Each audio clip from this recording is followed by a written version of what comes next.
Hello everyone. 10 words daily improve your vocabulary. जैसे कि ये सीरीज़ मैंने पिछली बार शुरू करी थी, जिसमें मैंने बताया था कि 10 वर्ड अगर आप इंग्लिश में रोज़ लर्न करते हैं या 10 वर्ड आप एक हफ्ते में लर्न कर लेते हैं तो आपकी वोकेबलरी काफ़ी हद तक सुधर सकती है। उसी सीरीज को आगे प्रोसीड करते हुए मैं दूसरी वीडियो लेकर के आप सबके सामने हाजिर हूँ। तो आज के 10 वर्ड कुछ इस प्रकार हैं। तो जैसे कि आपको स्क्रीन पे दिख रहे होंगे ये 10 वर्ड और इनके सामने कुछ इमेजेस लगी हुई हैं। So you see the first word prosecution which is related to law. जैसा कि आप देख रहे होंगे कि पहला वर्ड प्रोसिक्यूशन दिया हुआ है और प्रोसिक्यूशन के ऊपर जो इमेज लगी हुई है वो रिलेटेड टू लॉ यानी लॉ एंड ऑर्डर से रिलेटेड एक इमेज लगाई गई। यानी ये वर्ड जो रिलेटेड है वो लॉ एंड ऑर्डर से रिलेटेड है, इसलिए एक इमेज के रूप में आपके दिमाग में वो एक इमेज फीड हो जाए उसके लिए मैंने यहाँ पे इमेज लगाई है प्रोसिक्यूशन से रिलेटेड लॉ। सेकेंड वर्ड है ऑफेंस। ऑफेंस से रिलेटेड होता है अपराध से या क्राइम से रिलेटेड, इसलिए मैंने इसके ऊपर सावधान इंडिया की इमेज लगा दी है जो रिलेटेड टू क्राइम सीरियल है। तो यहाँ पे आपको इससे लर्न रहेगा कि ऑफेंस का मतलब क्या होता है। नेक्स्ट यहाँ पे कॉन्टेजियस। कॉन्टेजियस का मतलब होता है, वैसे तो अभी आगे मैं इसको पूरा एक्सप्लेन करूँगा कि क्या होता है पूरा मतलब, लेकिन आप इस इमेज से थोड़ा बहुत आइडिया लगा सकते हैं कि रिलेटेड टू इन्फेक्टियस डिजीज़ है, यानी कि संक्रमण, कोई ऐसा चीज़ जो फैले, जिसका संक्रमण फैले, जैसे कि कोरोना वायरस इस समय फैला हुआ है। नेक्स्ट यहाँ पे वर्ड है bureaucracy. That bureaucracy word is related to the services, related to administrative services और स्टेट सर्विसेज, यानी कि नौकरशाही से रिलेटेड है ये शब्द, इसको नौकरशाही ही कहते हैं हिंदी में। आगे मैं इसको एक्सप्लेन करूँगा। हिपोक्रेसी। हिपोक्रेसी में आपको जो इमेज दिख रही होगी बाबा राम रहीम की दिख रही होगी और उनके आगे लिखा हुआ है गिल्टी, यानी कि ये जुड़ा हुआ है पाखंड से और आडंबर रचाने वाले से। इसका मतलब होता है पाखंडी या आडंबर रचाने वाला, इसको आगे मैं एक्सप्लेन करने वाला हूँ। Sabotage, sabotage, sorry it is sabotage. Sabotage का मतलब होता है डैमेज, जैसे कि आपको इमेज में दिख रहा होगा कि अर्थक्वेक के थ्रू एक बिल्डिंग कोलैप्स हो गई है, तो वो इमेज में दिखाई जा रही है। तो ये जो इमेजेस छोटी छोटी बनी हुई हैं, ये इमेजेस आपके दिमाग में फीड हो जाएंगी, तो आपको जब भी कभी ये वर्ड यूज करना होगा तो आप अपने दिमाग में ये इमेज क्रिएट करेंगे और आप डेफिनेटली इस वर्ड को रिकॉल कर पाएंगे। मोस्ट इंपॉर्टेंट प्रॉब्लम यही होती है कि हम वर्ड्स को रिकॉल नहीं कर पाते हैं वोकेबलरी में, जब हम सेंटेंस मेक कर रहे होते हैं इंग्लिश में और या कन्वर्स कर रहे होते हैं to some people, so we not able to exactly recall that vocabs because that are difficult to recall it and memorize it. So it is very important to learn these word through the images. Okay, next word है forfeit. Forfeit में योगी आदित्यनाथ जी की photo लगाई है मैंने। योगी आदित्यनाथ जी की photo मैंने इसलिए इसमें लगाई है क्योंकि अभी यूपी सरकार ने जो है फॉरफीट करा था, जब यहाँ पे सीए और नागरिकता को लेकर राइट्स हुए थे तो उसको लेकर के फॉरफीट करा था इन्होंने, यानी कि जिन लोगों ने भी यहाँ पे जो गवर्नमेंट की प्रॉपर्टीज़ थी उनको नुकसान पहुँचाया था या पब्लिक प्रॉपर्टीज़ को नुकसान पहुँचाया था, उनके खिलाफ जो है यहाँ पे कुछ फॉरफीट यानी कि पेनाल्टी लगाई थी पैसों के लिए, उसी को हम फॉरफीट कहते हैं। इसको आगे एक्सप्लेन करेंगे कि फॉरफीट शब्द के और भी कौन कौन से सिनोनिम्स होते हैं। नेक्स्ट वर्ड है plight. Plight related to crime है या बहुत ज़्यादा अधिकता हो जाना या मतलब इतनी लिमिट से बढ़कर कोई चीज़ हो जाना, वो भी होती है प्लाइट। तो इसको मैं आगे बताऊंगा इसका क्या रिलेशन है। और नेक्स्ट वर्ड है एग्जॉर्ट। एग्जॉर्ट भी रिलेटेड टू होता है कि आग्रह करना, हिंसा ना करना और किसी चीज़ को मतलब आप आग्रह से मना लेना, तो उसको भी कहते हैं exhort. Next word prorogue. Prorogue का मतलब है सावधानी देना, जैसे कि लिखा हुआ है डेंजर स्लो डाउन, तो डेंजर स्लो डाउन का मतलब होता है कि सावधानी दे जा रही है आपको कि थोड़ा धीरे चलें, आगे जो है गड्ढा हो सकता है या आगे कुछ खतरनाक स्थिति हो सकती है। तो चलिए शुरू करते हैं और एक एक वर्ड को संक्षिप्त रूप में बताते हैं आपको कि क्या वर्ड कह रहे हैं। पहला वर्ड जैसे कि मैंने बताया प्रोसिक्यूशन। प्रोसिक्यूशन सबसे पहले तो क्या है, नाउन है, वर्ब है, एडजेक्टिव है, एडवर्ब है, ये जानना बहुत ज़रूरी होता है, क्योंकि कभी कदार कॉम्पिटिटिव एग्जामिनेशंस में यही पूछ लेते हैं कि वर्ड्स क्या हैं, नाउन है, वर्ब है, एडवर्ब है, यही एक नंबर में क्वेश्चन आ जाता है। बहुत से लोग वर्ड्स तो याद कर लेते हैं लेकिन उनको ये पता नहीं रहता है कि वर्ड क्या है। वैसे मैं एक ट्रिक बता देता हूँ कि जो प्रोसिक्यूशन वर्ड में आप देख रहे होगे कि जो सफिक्स लगा हुआ है वो आई ओ एन लगा हुआ है। जब भी आप आई ओ एन किसी वर्ड में लगा हुआ देखें तो समझ जाएं कि वो नाउन है, विदाउट एनी डाउट। ओके, तो यहाँ पे मैंने एक आपको ट्रिक भी शेयर कर दी है कि जब आई ओ एन सफिक्स में लगा हुआ देखें, यानी शब्द के बाद अगर आई ओ एन लगा हुआ है तो वो नाउन है, ये कंफर्म है। तो ये एक नाउन है प्रोसिक्यूशन। आइए इसके बारे में समझते हैं कि आखिर ये है क्या। देखिए, इसका मतलब होता है चार्जेस, इम्प्यूटेशन, इंक्रिमिनेशन, प्लांट या कंप्लेंट। ओके, कंप्लेंट तो यानी कि किसी को कंप्लेन करना, प्लेंट करना, इंक्रिमिनेशन करना, चार्जेस ठोकना, ये सारी चीज़ें होती हैं। इसका पूरा एक डेफिनेशन टाइप की मीनिंग यहाँ पे दी हुई है कि the institution and conducting of the legal proceeding against someone in respect of a criminal charge. एक कोई ऐसा इंस्टीट्यूट जहाँ पे क्रिमिनल प्रोसीडिंग चल रही है, यानी अदालत, यानी कोर्ट, आपके दिमाग में बनना चाहिए इमेज। लीगल प्रोसीडिंग चल रही है यानी कि वाद विवाद चल रहा है किसी केस को लेकर के, वो जो इंसान वो चीज़ करता है उसको हम प्रोसिक्यूटर कहते हैं। जैसे पब्लिक प्रोसिक्यूटर आपने कई मूवीज़ में सुना होगा, जब केसेस आपने देखे होंगे सीन्स में। तो पब्लिक प्रोसिक्यूटर यानी कि पब्लिक की तरफ से केस लड़ने वाला।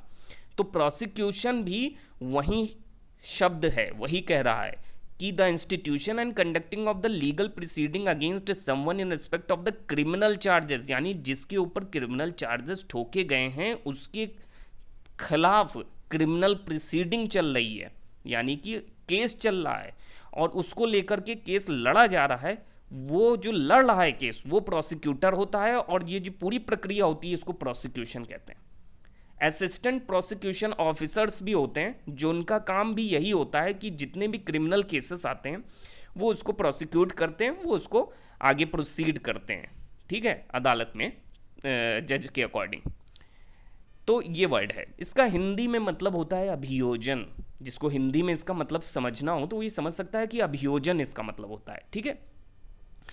ये आया कहाँ से, शुरुआत कहाँ से हुई, कैसे ये उत्पन्न हो गया ये शब्द, इसको भी मैंने दर्शाया है इस इमेज से। जैसे यहाँ पे लिखा हुआ है origin, how this word is originated. This word is originated from the late Latin prosequi. Prosequi से ये वर्ड शुरू हुआ जिसका मतलब था कंपनी। फिर फ्रेंच में ये वर्ड प्रोसिक्यूसियो के रूप में प्रसिद्ध हुआ, या मतलब बाद में लोगों ने बोलना चालू किया जिसको लेट लैटिन या ओल्ड फ्रेंच में कहते हैं। फिर इंग्लिश में प्रोसिक्यूट, दोनों मिलाकर के प्रोसिक्यूशन, मिडिल 16th सेंचुरी में ये आया। तो प्रोसिक्यूशन, यहाँ पे एक इमेज मैंने रखी है जो कि सेक्शन 375 मूवी अभी आई थी जिसमें अक्षय खन्ना और ऋचा चड्ढा ने रोल प्ले करा था, जिसका ये सीन का एक पिक्चर है आपके सामने प्रस्तुत करी है मैंने। उसमें साफ साफ दिखाई दे रहा है कि दोनों प्रोसिक्यूटर हैं, दोनों कोर्ट में केस लड़ रहे हैं, एडवोकेट्स हैं और दोनों लोगों ने केस को अपने अकॉर्डिंग लड़ा है। तो यहाँ पे प्रोसिक्यूशन वर्ड का मतलब मैंने पूरी तरीके से आपके सामने क्लियर कर दिया है। आई डोंट थिंक सो अब कोई डाउट रहना चाहिए। Let's move to the next word. Next word पे चलते हैं। नेक्स्ट वर्ड यहाँ पे ऑफेंस है। ऑफेंस भी सबसे पहले तो समझ लीजिए क्या है, नाउन है, ठीक है। ऑफेंस एक नाउन शब्द है। इसका मतलब होता है delinquency, malefaction, guilty, fault, flaw, demerits, foible. Okay, ये इसके कुछ सिनोनिम्स हैं जिनको आप लर्न कर लीजिएगा। कोई वर्ड समझ में ना आए तो उसको गूगल पे सर्च आउट करने की कोशिश करिएगा। जैसे डेलिक्वेंसी का मतलब क्या होता है, हालांकि मतलब तो ऑफेंस ही है, यानी विरोध करना, यानी कोई अपराधी है, गिल्ट है, ठीक है। मेलेफैक्शन का मतलब होता है कोई काम बुरा कर्म करना, उसको मेलेफैक्शन करते हैं, क्योंकि मेले का मतलब होता है बैड, फैक्शन का मतलब होता है doing something bad, that is malefaction. Okay, guilt का मतलब होता है दोषी, ठीक है। Fault, flawless. इसके और भी कुछ सिनोनिम्स हैं जैसे insult, disgrace, affront, dudgeon, pique, umbrage, ire. Okay, अपराध, दोष, अपमान, अपकार और नाराजगी या नाराजी, ठीक है, ये भी कुछ हिंदी के अर्थ हैं इसके ऑफेंस के, जो आप हिंदी से भी समझ सकते हैं इन शब्द को। इसको ओरिजिनेशन कैसे हुआ, मतलब कैसे शुरुआत हुई। ऑफेंसेस पहले कहा जाता था लैटिन में, जिसका मतलब होता था एनोयंस। लैटिन में ऑफेंसिया भी कहा जाता था, जिसका मतलब अगेंस्ट होता था, हर्ट होता था, डिसप्लेजर होता था। तो ये इसका मतलब होता था। ओल्ड फ्रेंच में इसको मिसडीड, ऑफेंस का मतलब मिसडीड कहने लगे, ऑफेंस फ्रेंच में कहने लगे। तो लेटिन और फ्रेंच मिल करके ऑफेंस निकल करके वहाँ से आया। इसमें एक बहुत बड़ा कन्फ्यूज़न होता है कि ऑफेंस जैसे OFFENCE ऑफेंस इंडियन, ब्रिटिश और यूनाइटेड किंगडम्स, मतलब यहाँ इस जो एरिया है, ये जो सॉरी कंट्रीज़ हैं, इन कंट्रीज़ में मोस्टली ऑफेंस बोला जाता है। लेकिन ऑफेंस यानी OFFENSE ये ऑफेंस जो है ये बोला जाता है अमेरिकन एक्सेंट में। अमेरिका में ऑफेंस बोला जाता है, SE लगा दिया जाता है। तो ये एक थोड़ा से, हालांकि मतलब दोनों का सेम है, मतलब दोनों का सेम है, लेकिन दोनों शब्द जो है अलग अलग कंट्रीज़ में स्पेलिंग्स का डिफरेंस होने की वजह से बोले जाते हैं। So let's move to the next word. Next word is contagious. Contagious एक एडजेक्टिव शब्द है। अब इसको भी मैं बता देता हूँ एक शॉर्टकट ट्रिक। ये ट्रिक है कि अगर सफिक्स में OUS लगा हो, किसी भी शब्द में, किसी भी इंग्लिश के शब्द में अगर OUS लास्ट में सफिक्स में लगा हुआ है तो वो एडजेक्टिव है। और उस एडजेक्टिव को ऐसे पहचान सकते हैं आप नॉर्मली, मतलब कोई भी शब्द को ऐसे पहचान सकते हैं। अब इसके मतलब क्या है? इन्फेक्टियस, ट्रांसमिसिबल, एपिडेमिक, यानी कोई ऐसा डिजीज़ हो सकता है, कोई ऐसा संक्रमण हो सकता है, कोई ऐसे चीज़ हो सकती है जो एक दूसरे से फैल रही है, ट्रांसमिसिबल है, एपिडेमिक है। It can be transmitted from the person to person, just like the corona virus, just like the TB. These type of diseases can be, transport and transmissible from the one person to another person. That's why this is infectious. Okay, spread very easily. Just like here given out, spread from one person or organism to another, typically by direct contact. Okay, by direct contact से आप typically direct contact से आप इसको transport कर देंगे एक person से दूसरे पर्सन पे, जैसे कोरोना वायरस में बहुत ईजिली और फीजिबली हो रहा है। नेक्स्ट, संक्रामक, मतलब हिंदी मतलब होता है जैसे कि मैंने बोला, और इसकी ओरिजिन हुए थे कॉन्टेजिया, लैटिन में इसको कॉन्टेजिया कहते हैं, और कॉन्टेजियोसस आया, फिर कॉन्टेजियन। कॉन्टेजियन अगर हो जाएगा तो क्या हो जाएगा?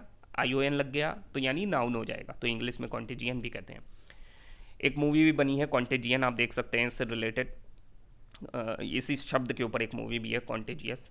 तो कॉन्टेजियस लेट मिडिल इंग्लिश में कहा गया इसको कॉन्टेजियस, यानी फुल ऑफ संक्रमण, यानी फुल ऑफ। OUS का मतलब होता है फुल ऑफ, फुल ऑफ यानी स्प्रेड होना, ठीक है, ट्रांसमिसिबल होना, तो इसी को कहते हैं। और ये आपको इमेज में दिख रहा होगा कि किस तरीके से ये फैल रहा है, एक पर्सन से 3 पर्सन, फिर 3 पर्सन से कई पर्सन में किस तरीके से स्प्रेड हो रहा है, तो उसी को कॉन्टेजियस कहते हैं। आई थिंक इस इमेज से पूरा क्लियर हो गया होगा ये शब्द। Next word, bureaucracy. ब्यूरोक्रेसी यानी नौकरशाही, ये एक नाउन शब्द है, इसका मतलब होता है नौकरशाही।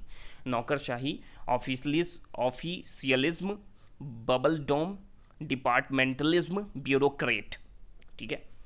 A system of the government in which most of the important decisions are taken by state officials rather than by elected representatives. ऐसा सिस्टम ऑफ गवर्नमेंट है जिसमें बहुत सारे इंपॉर्टेंट डिसीजंस टेक करे जाते हैं स्टेट ऑफिशियल्स के through rather than elected representatives के थ्रू। यानी इलेक्टेड रिप्रेजेंटेटिव्स, यहाँ पे मिनिस्टर्स कोई डिसीजंस नहीं ले रहे हैं, यहाँ पे जो डिसीजंस ले रहा है वो स्टेट ऑफिशियल्स हो सकता है या ऑफिशियलिज्म हो सकता है जो कि डिसीजन ले रहा है, यानी नौकरशाही। यानी Indian administrative services, IAS officers जो होते हैं, या पब्लिक सर्विस कमीशंस के जो ऑफिसर्स होते हैं, प्रोविजनल सर्विसेज पे जो काम करते हैं, वो सभी ब्यूरोक्रेट्स कहलाते हैं। और वो सभी ब्यूरोक्रेट्स ब्यूरोक्रेसी क्रिएट्स करते हैं, और that is what it is called a नौकरशाही, ठीक है, नौकरशाही इसको कहते हैं। इसीलिए इसकी ओरिजिन यानी शुरुआत कहाँ से हुई, कैसे पैदावार हुई इसकी? फ्रेंच ब्यूरियो, फ्रेंच से आया है ये वर्ड ब्यूरियो। फ्रेंच से आया वर्ड, फ्रेंच से ही आगे बना ब्यूरोक्रेट बना, इंग्लिश में ब्यूरो, फिर लास्ट में 19वीं सेंचुरी में ब्यूरोक्रेसी इसको कहने जाने लगा। यहाँ पे पब्लिक सर्विस कमीशन और पब्लिक सर्विसेज को आपको दर्शाया गया है इमेज में कि किस तरीके से पब्लिक सर्वेंट्स जो होते हैं वही ब्यूरोक्रेट्स होते हैं और ब्यूरोक्रेसी उन्हीं को कहा जाता है। आप मेरे ख्याल से समझ गए होंगे पूरा चीज़, ऑफिसलिज्म से जुड़ा हुआ ये शब्द है। Next word hypocrisy. हिपोक्रेसी एक नाउन है, यानी हिपोक्रेसी एक नाउन है, इसका मतलब होता है इम्पोस्चर, पपेट्री, पीटिज्म, सैंक्टिमोनी, यानी पाखंड। मैंने बताया था शुरुआत में, मैंने बताया था किसकी इमेज मैंने लगाई थी शुरुआत में, देखिए अभी इमेज से ही याद करिए किसकी इमेज लगाई थी यहाँ पे, बाबा राम रहीम की इमेज लगाई थी पाखंडी के लिए। इम्पोस्टर का मतलब ये होता है पाखंडी, यानी the practice of claiming to have higher standard of the moral or more noble belief than is the case. Okay, so मतलब क्या मतलब ऐसी बिलीफ कंसीडर्ड करना, ऐसी क्लेम करना, ठीक है, हाई स्टैंडर्ड की क्लेमिंग करना और उसके बाद जो है बिलीफ को तोड़ देना, यानी पाखंड रचाना, तो उसको इम्पोस्टर, पपेट्री, पीटिज्म और सैंक्टिमोनी जैसे शब्दों से दर्शाया जाता है।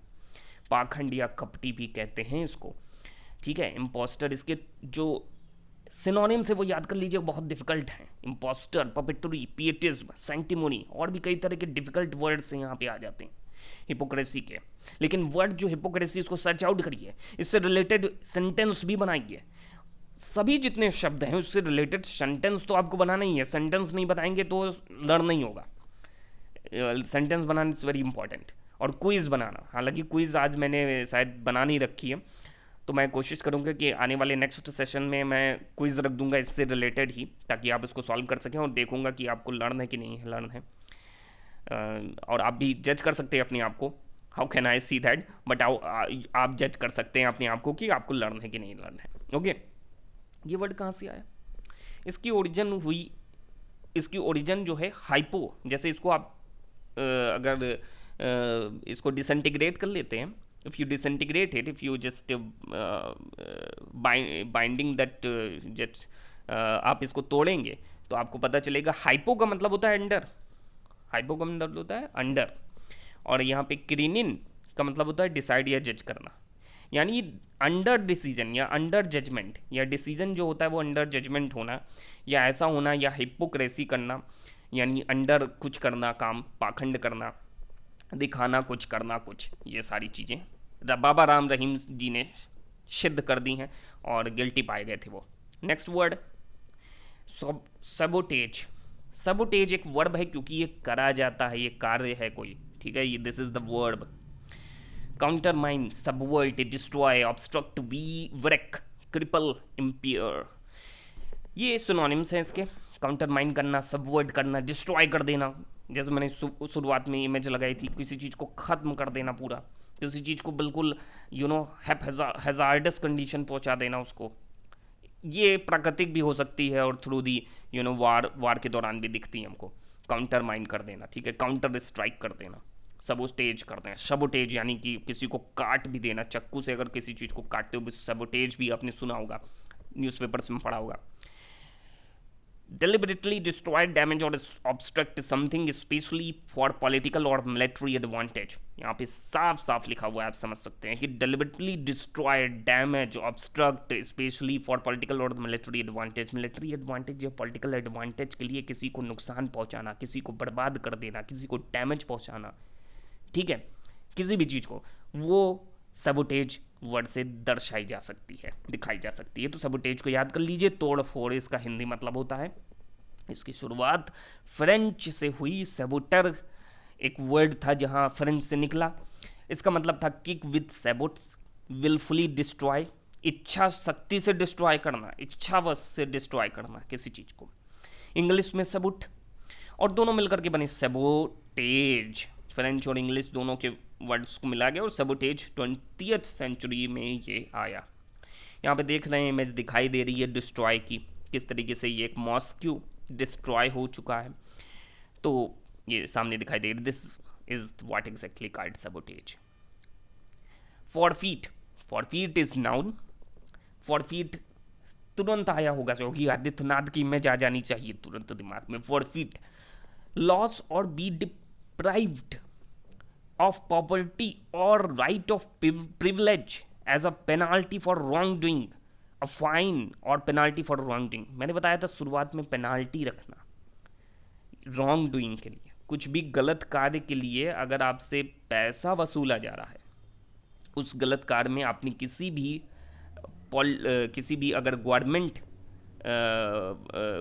की जो है चीज़ों को नुकसान पहुंचाया है, या पब्लिक जो चीज़ें हैं उनको नुकसान पहुंचाया, पब्लिक प्रोड्यूसरी को नुकसान पहुंचाया, so then it should be the by the government there is having the rule that the government is forfeit you। It is happened earlier in king time also, even in many of the cases we find out that for the many governments is forfeit the groups who exactly destroy the government properties। तो इसमें surrender, इसका मतलब होता है surrender कर देना, relinquish कर लेना, हैंड ओवर कर देना किसी चीज़ को, सेक्रीफाइस करना, कुछ भी मतलब घाटा होना, गिव अप करना, रिनाउंस करना, फिर से जो है कोई चीज़ वापस दे देना, ठीक है, वापस करना, जितना नुकसान करा उसको भरपाई करना, लॉस आउट ऑन, ठीक है। तो ये सारे कुछ सिनोनिम्स होते हैं, यानी जब्ती और जब्त वस्तु हिंदी में मतलब होता है जब्ती और जब्त वस्तु, ठीक है। इसकी शुरुआत कहाँ से हुई, शुरुआत जानना भी बहुत ज़रूरी है। मैं क्यों शुरुआत की बात कर रहा हूँ, शुरुआत समझ लोगे तो ये समझ में आ जाएगा कि ओरिजिन कहाँ से हुआ था, शुरुआत कैसे हुई, इसका मतलब रूट वर्ड कहाँ से, इसका रूट कहाँ से है। फॉर्टिस आपको दिख रहा होगा इसमें, सॉरी फॉरिस, फॉरिस का मतलब होता है आउटसाइड, फॉरिस का क्या मतलब हुआ, आउटसाइड। अब मैं समझाता हूँ कि कैसे ओरिजिन से आप पता कर सकते हो कि कौन वर्ड क्या कह रहा है। अगर इस वर्ड को थोड़ा से घुमा करके या कुछ और करके भी चीज़ें आएंगी तो आप पकड़ सकते हो। जैसे फॉर का मतलब होता है आउट, यहाँ पे क्या लिखा हुआ है ओल्ड फ्रेंच के नीचे आप दिख रहा होगा कि फॉर का मतलब होता है आउट, फॉरिस का मतलब होता है आउटसाइड। लैटिन में नीचे हुआ है लिखा हुआ है कि फैसरी, फैसरी। ओल्ड फ्रेंच में लिखा हुआ है फेरी, उसका मतलब होता है डू। अब फॉर को मिलाइए आउट और फेरी का मतलब डू, ठीक है, और दोनों को मिला के बना फॉर फेरी, यानी कि ट्रांसग्रेस, यानी कि आउट डूइंग, कुछ करना, आउट डूइंग या आउटसाइड डूइंग, ओके। किसी चीज़ को बाहर निकालना, किसी चीज़ को बाहर निकालना मतलब किसी चीज़ से कुछ निकालना, ठीक है। ओल्ड फ्रेंच फॉरफेट और फॉरफेट, इससे मिलकर के बना फॉरफीट। आपको मतलब समझ में आ रहा होगा कि फॉर का मतलब आउट करना, कुछ निकालना, ठीक है, कुछ निकालना, कुछ किसी ने करा है, डू करा है, उससे कुछ निकालना, यानी कि पैसे निकालना। तो उसी से समझ लीजिए आप क्या होता है फॉरफीट। अब यहाँ पे दिख ही रहा होगा योगी आदित्यनाथ जी की इमेज। तो इन्होंने अभी यूपी सरकार ने ऐसा करा था, जैसे कि मैंने शुरुआत में बताया था आपको, तो इन्होंने फॉरफीट करा था जो भी राइट्स हुए थे उनके अगेंस्ट, ठीक है। Next word plight. प्लाइट में प्लाइट का मतलब है नाउन, इसका मतलब होता है predicament, quandary, extremely bind, circumstances, situation, dilemma, यानी ऐसी कंडीशन जिसमें आप समझ ना पाएँ, यस बोलना है कि नो बोलना है, ऐसी कंडीशन जिसमें आप बाइंड हों यानी बंधे हुए हों, ऐसे सर्कमस्टेंसेस जिसमें आप कुछ कर ना पाएँ, आप दोषी सिद्ध करे जा रहे हैं, लेकिन आप कुछ कर नहीं पा रहे हैं। You are in a situation that you are very difficult, dangerous और अदरवाइज अनफॉर्चुनेट सिचुएशन, ठीक है, उसको हम प्लाइट कहते हैं, स्थिति कहते हैं, व्याकुलता कहते हैं, चरम सीमा कहते हैं, यानी चरम सीमा पार हो गई है, अब कुछ करने को नहीं रह गया है, कुछ समझ में नहीं आ रहा है क्या करें, ऐसी कंडीशन आ गई है। इसकी शुरुआत कहाँ से हुई, एंग्लो नॉर्मल फ्रेंच प्लिट का मतलब होता है फोल्ड करना, और इंग्लिश में प्लिट का मतलब होता है फोल्ड करना, और यहाँ पे GH अगर लगा देंगे तो क्या हो जाएगा, प्लाइट हो जाएगा, इंग्लिश में प्लाइट। अब प्लाइट का मतलब तो मैंने आपको बताया, स्थिति, व्याकुलता, चरम सीमा। इसमें जो इमेज सामने आ रही है वो है कोरोना वायरस की।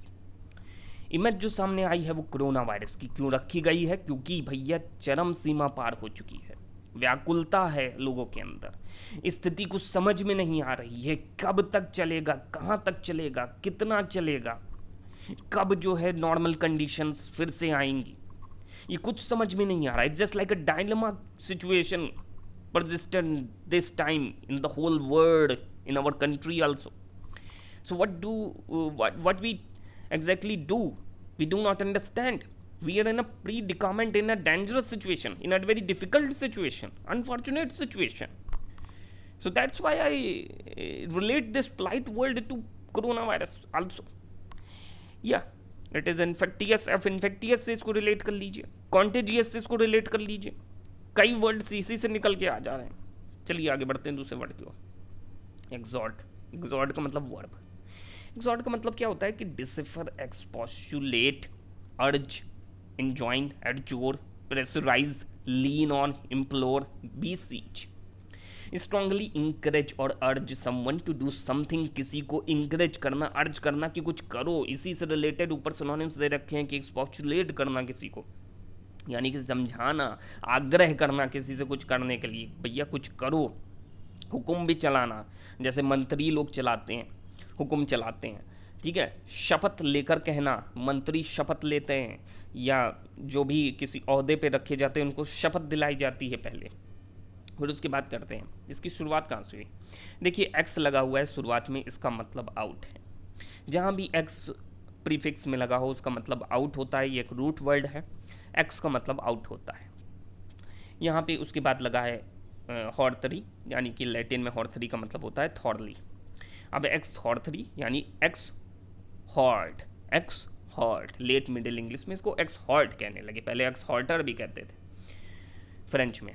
अब यहाँ पे नरेंद्र मोदी जी की फ़ोटो आ रही है सदगुरु जी के साथ, और नेक्स्ट फ़ोटो है सत्यमेव जयते की आमिर खान जी के साथ। आमिर खान जी सत्यमेव जयते में कई बार आग्रह करा इन्होंने कि ये मत करो वो मत करो, इसलिए मैंने ये फ़ोटो लगाई है। सत्यमेव जयते में इन्होंने कई ऐसे एपिसोड्स दिखाए जिसमें इन्होंने आग्रह करा समाज को बदलने के लिए, और ऊपर मैंने मंत्री जो हमारे हैं, जो प्राइम मिनिस्टर श्री नरेंद्र मोदी जी की फ़ोटो इसलिए लगाई है सदगुरु जी के साथ क्योंकि वहाँ पे आपको दिख रहा होगा कि शपथ लेकर के कुछ काम करना होता है तो हमको इस तरह से काम करना पड़ता है। हुक्म भी हम चला सकते हैं अगर हम जो है उस पद पे बैठे हुए हैं, या हम आग्रह भी लोगों से करते हैं, तो मंत्री लोग आग्रह भी लोगों से करते हैं। जैसे इस समय प्राइम मिनिस्टर नरेंद्र मोदी ने आग्रह कर रखा है लोगों से कि प्लीज़ घर से बाहर मत निकलें, तो ऐसे आग्रह भी कर रखा है, समझाया भी है, समझाना भी है। तो आई थिंक सो आप समझ रहे होंगे कि किस तरीके से आमिर खान ने भी अपने एपिसोड्स में समझाया है। तो समझाना, आग्रह करना, हुक्म चलाना, शपथ लेकर के कुछ कहना, ठीक है। तो सत्यमेव जयते एक्सॉर्ट वर्ब है और इसका मतलब ये है। आगे बढ़ते हैं। आगे प्रोरॉग, प्रोरॉग एक वर्ब है, प्रोरॉग एक वर्ब है, एक काम है, ठीक है। अब इसका मतलब है hold back to later time, defer, postpone कर देना किसी चीज़ को, बाद में टाल देना, प्रोकास्टिनेट कर देना, put off, put over, shelf, अवसान कर देना, अवसान करना, टालना, स्थगित करना, तख्ता, जैसे मैंने बताया, discontinuation of activity, you know, leave the activity in the middle of from the starting, जैसे प्रोजेक्ट को स्टार्ट करा बीच में छोड़ दिया तो प्रोरॉग कर दिया तुमने, ठीक है। और discontinue a session of a parliament or other legislative assembly without dissolving it. Prorogue एक जो मैं यहाँ पे ये जो लिखा हुआ है कि discontinue a session a parliament or other legislative assembly without dissolving it, बिना किसी सभा को भंग करे उसको कुछ देर के लिए स्थगित कर देना, इसको प्रोरॉग भी कहते हैं, जो कि आपकी लोकसभा या राज्यसभा में करा जाता है। वहाँ पे ये शब्द बहुत ज़्यादा यूज़ करा जाता है, इसलिए मैंने इस शब्द को यहाँ पर रखा है। प्रो का मतलब होता है in front of, publicly. Latin में रोगेर का मतलब होता है आस्क करना, लैटिन में प्रो रगेर यानी प्रोलॉन्ग, एक्सटेंड करना, किसी चीज़ को बढ़ाना, यानी बीच में छोड़ करके उसको और बढ़ा देना। पोस्टपोन कर देगा यानी अभी होना था अब बाद में होगा, जैसे अभी काफ़ी एग्जाम्स पोस्टपोन कर दिए गए हैं, काफ़ी चीज़ें पोस्टपोन कर दी गई हैं due to coronavirus. Next word, sorry, there is image which is related to the prorogue. यहाँ पे मैंने ये जो इमेज लगाई है इसको समझने की कोशिश करिएगा, ये प्रोरॉग क्यों है। ये इमेज है ब्रेग्जिट, और ब्रेग्जिट में निकाले गए 50 पेंस के कॉइन की। जब यहाँ पे ब्रेग्जिट 31 जनवरी को यूरोपियन यूनियन से ब्रिटेन अलग हो गया, यानी ब्रेग्जिट सफल रही, और 50 पेंस के कॉइन यहाँ पे निकाले गए, यानी यहाँ पे जो करा गया ये अलग हो गया, ये अब उसका भाग नहीं रह गया है, ठीक है। हालांकि ये इमेज कुछ रिलेट नहीं कर रही है इससे, I don't think so why it is putting air, but put off कर गया या पुट ओवर आप इससे समझ सकते हैं कि हाँ इसको बाहर निकाल गया, hold back of later time.